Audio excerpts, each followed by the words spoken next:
Arkadaşlar selamlar. Bugün Sovyet PT-1 ocaklarının nasıl yakıldığı, kullanırken nelere dikkat edileceği, nasıl muhafaza edileceği konusunda bir video çekmek istiyorum. Ocağımız Salih komutanım için hazırlandı. Kumlaması yapıldı. Pastan tamamen arındı. Statik boya, komutanım kırmızı renk istedi. O yüzden hazırlandı. Başlığı kirli kullanıyorum çünkü video sırasında yine kararacak ama ondan sonra temizleyerek göndereceğiz. Şimdi şuradan başlamak istiyorum. Tankımız kullanım kılavuzu değerlerine göre 120 mililitre alır. Ama biz bir çay bardağı dolusu diyoruz, normal bildiğimiz çay bardağı. O da yaklaşık 100 mililitre alır. Bu tankı tam böyle ağzına kadar, taşırana kadar doldurmamıza gerek yok. İçinde bir miktar hava boşluğu olması gerekiyor ki benzin ısındığı zaman basıncı oluştursun. Bakın, kapağın içinde contamız var. Bu contayı arada bir iki damla yağ yağlayarak sertleşmesini önleyebiliriz. Aynı zamanda gördüğünüz, şöyle göstereyim, vidalı kısım emniyet valfidir. Ben bunu yaklaşık 5 bara ayarlıyorum. Ocağın çalışma basıncı 2-2,5 bar, en fazla 2,5 bar civarıdır. 5 bara ulaştığı zaman içindeki basınç valften tahliye eder. Şimdi biz bir çay bardağı benzinimizi koyduk ve kapağımızı kapattık. Şimdi diyelim ki ocağı çok ısıttık ve ocağın içindeki basınç 5 bara ulaştı. Buradan tahliye etmeye başladı. Ocağımız da yandığı için buradan alev aldı valften. Böyle mum alevi gibi yanmaya başladı. Arkadaşlar, tedirgin olacak, korkacak bir şey yok. Bu tamamen sizin emniyetiniz ve güvenliğiniz için. Yani şöyle valfe doğru bir püf de deseniz, ne bileyim, böyle bir ıslak bir bez ucuyla şöyle dokunsanız bile o zaten sönecektir. Bu ne demek? Beni artık biraz soğutun, beni biraz dinlendirin demektir. Bu önemli bir konu arkadaşlar. Kullanırken bunu ihmal etmeyeceğiz. Bir de şöyle göstereyim. Tankın üzerine kabımızı koyduk. Yemeğimizi yapacağız. Tabii bu biraz farazi oldu ama hatta şöyle yapalım. Kabımızı koyduk ve yemek yapacağız. Arkadaşlar, büyük tencere ve büyük kaplarda kullanacağımız zaman bakın, şu valfin üzeri şöyle kapanacak kadar konumlandırmazsak iyi olur. Yani hiç olmazsa şu şekilde valfin üzeri açık olması ve hava alması bizim için iyi olur. Niye? Hem tankın üzeri bir miktar açık kalacağı için bir taraftan da soğumaya ihtiyacı var. Ayrıca valf çalışırsa, bu şekilde olduğu zaman valfin çalıştığını göremezsiniz. Ama bu şekilde açık olursa valfin çalıştığını görürsünüz. Dolayısıyla ocak size beni soğut ikazı veriyor. Onu da anlamış oluruz. Kapağımızı kapattık. Bakın, musluğumuz şöyle göstereyim, kapalı konumda. Arkadaşlar, şöyle şurada dipte görülen çanağa taşmayacak kadar alkolümüzü dolduruyoruz. Taşmayacak kadar. Bu ön ısıtma işlemi bu ocaklarda çok önemli. Ön ısıtmamızı kafi derecede yapmazsak ocağımız hem verimli yanmaz, hem de verimli olarak sönmez. Şimdi hatta şöyle yapayım, daha net görebilmek açısından. Bakın, alkolümüz yanmaya başladı. Bu arada siperliğimizi kaldırıyoruz. Neden? Altta yanan alkol hem şu mekanizmayı ısıtacak hem de alttan tankı bir miktar ısıtacak ki içindeki benzin ısınarak basınç oluştursun. Ben yine şöyle tutayım. Bunları yaparken musluğumuz kapalı konumda oluyor. Rüzgarlı havalarda etrafına şöyle bir siperlik çekebilirsiniz. Çok aşırı soğuklarda bu ön ısıtma işlemini 2 kez yapabilirsiniz. Bunun hiçbir zararı yok. Aksine faydası var. Çünkü ön ısıtma işlemini yeterli miktarda yapmadığınız zaman ocağı ilk yakarken musluğu çevirdiğinizde arkadaşlar benzin gaz yerine sıvı olarak gelecektir. Sıvı olarak geldiği zaman da mekanizmanın altında iğnenin çalıştığı bir boşluk var. Orada sıvı olarak birikecek. Dolayısıyla ocağı kapattığınız zaman bir miktar daha orada kalan benzin yanmaya devam edecek. Mum alevi gibi yanar. 1-2 dakika sonra söner. Bu sizin ön ısıtmayı yeterli yapmadığınızı gösterir. Önemli bir konu mu? Değil. Bir de şu konu var. Hocam dağ başındayız. Alkolümüz yok. Biz bu ocağı kullanamayacak mıyız? Tabii ki kullanacaksınız. Kapağı kapattınız. Musluğu çevirerek açtınız. Gelen benzini yaktınız. Bir 3-5 dakika isli sarı bir alev yanar. Bu içeriden gelen benzinin basınçsız sıvı benzinin yanmasıdır. O benzin yanarak çanağı ve mekanizmayı ısıtır. Isındıktan sonra bir 5-6 dakika kadar sonra ocağımız randımanlı şekilde yanmaya başlar. Biz alkolü niye öneriyoruz? Ocağımız temiz kalsın. Bakın şu an alkol yanıyor. Ne is var ne duman var. Sonuçta bu ocaklar bize yoldaşlık yapıyor. Aynı zamanda para veriyorsunuz. Temiz kullanmakta fayda var. Şimdi alkolümüz bitti. Bakın musluğumuzu saatin ters istikametine hafifçe çevirip gaz sesini alıyoruz arkadaşlar. Aynı piknik tüpü gibi.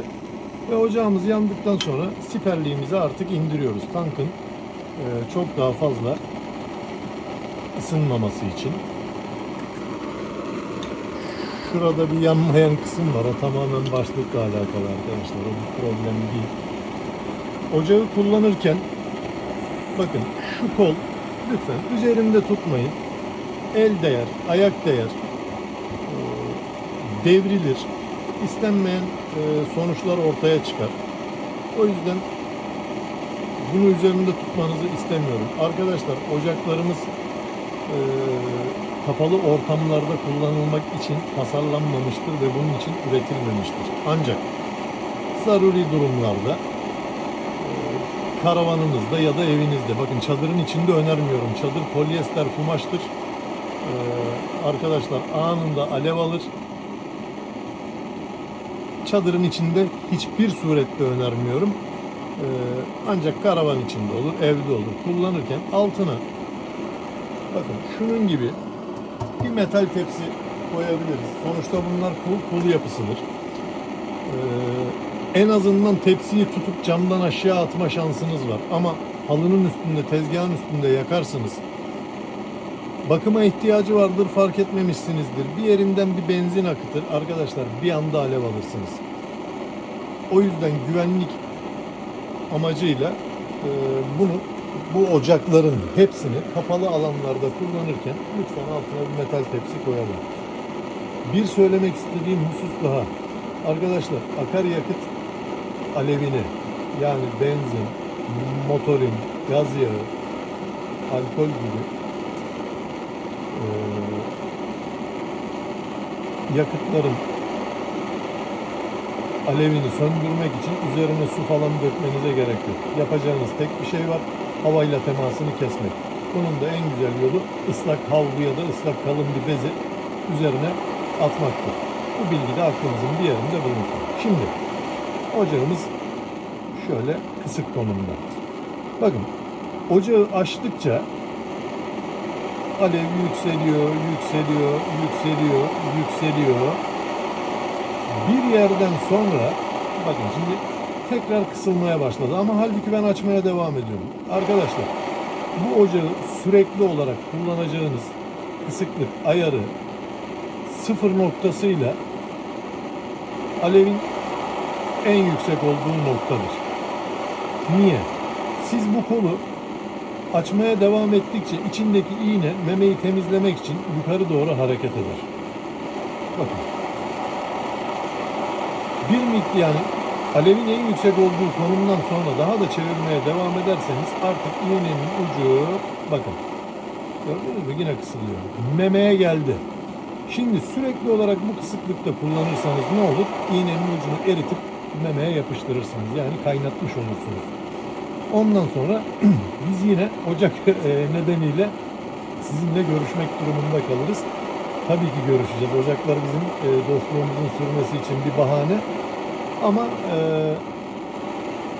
buna dikkat edelim. Yani ocağı kullanacağınız aralık sıfır noktasıyla, yani kapalı olduğu noktayla alevin en yüksek nokta olduğu arası. Yani 12 ile 12 çeyrek konumunda ocağımızı kullanalım. Ön ısıtmayı düzgün yaptığımız için herhangi bir geç sönme gibi bir şey yaşamadık. Yaklaşık 45 dakika kadar dolu depoyla, tabi alev ayarına bağlı olarak da bu değişiyor, yanar ocağımız. Bakın az önce kapattık. 1 dakika kadar sonra tekrar yaktık. Hafif geç sönme yaptı. Niye? Mekanizma pirinç ve çok çabuk ısınır, çok çabuk soğur. O yüzden. Yani şu anda tekrar yaksam kapattığım zaman yine aynı durum olacak. Deneyelim. Bakın. Ocağı kullandık. İşimiz bitti. Arkadaşlar 3-5 dakika ellemiyorsunuz. Bakın çok sıcak. Şu bölge yaklaşık 400 derecelere ulaşıyor. Tankın dış ısısı buralar 70 derece. Şu aşağı pirinç mekanizma yaklaşık 160-170 derecelere ulaşıyor. Bunlar hep ölçümlerle sabitlenmiş değerlerim. 4-5 dakika bekledik. Ocağımız hafif soğudu. Bakın. Yavaşça, sesi duydunuz mu? Yavaşça gevşeterek içindeki basıncı alıyoruz. Akşam ben bunu bir daha kullanacağım hocam, ne yapayım? Hiçbir şey yapma. Kapağı hafifçe sık. Akmasın benzin. Yeterli. Ama oldu. Bugün gezmenizi, pikniğinizi yaptığınızda haftaya kadar kullanmayacaksınız. Hocam bakın. Şurası pet şişenin ağzına girer. Tankı boşaltalım. Tankı boşaltın. Zaten siz istediğiniz kadar boşaltsanız da bu tankın içinde bir miktar benzin kalacaktır. Tankın yapısından kaynaklı. Bu benzinin kalması da sizin güvenliğiniz açısından hiçbir sorun teşkil etmez. Ancak o benzinin buharı tankın içinin oksit yapmasını engeller. O yüzden bu da gayet olumlu bir durum. Ama dediğim gibi yani uzun süre kullanmayacaksanız kapağımızı kapatıyoruz. Söylemek istediklerim, evet, ocağı doldururken bunu bazen ben de yapıyorum.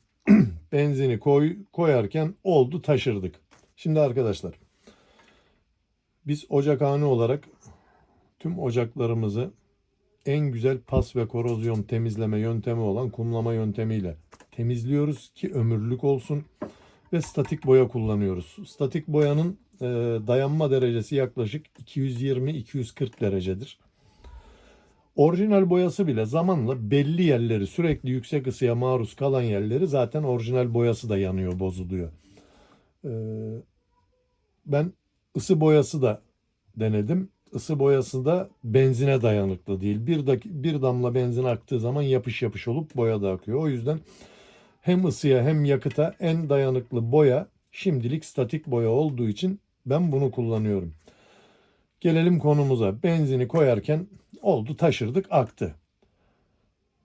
Hocam benzinin zarar veremeyeceği, deforme edemeyeceği boya neredeyse yok gibi. Zaten benzin ve tiner sanayilerde bile ağır temizleyici olarak kullanılıyor. Şimdi benzin boyamızın üzerinde uzun süre kalırsa bu boyaya da zarar verir, korozyona neden olur. Döküldüğü gibi hemen ne yapacağız? Islak bir bezle sileceğiz. Hocam hiçbir şey bilmiyorsan dök suyu. Dök. Bu ocağa hiçbir şey olmaz. Ocak komple pirinç. Gövdesi zaten komple kumlanmış, statik boyalı. Ne pas yapar ne bir şey. Dök suyu ama o benzin bu boyayla uzun süre temasta kalmasın. Boyanın ömrü için. Sayfamda çok fazla çeşit ocak önermiyorum.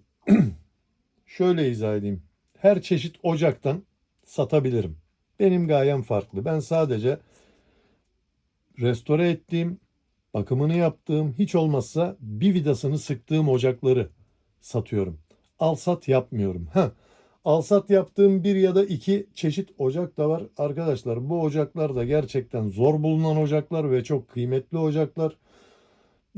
O yüzden denk gelirse alıyorum ve satışa sunuyorum. Ama benim asıl amacım, ben bu işin ticari kısmında değilim.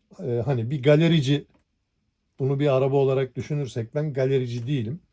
Ben tamamen bunların tamirinden, restoresinden keyif alıyorum.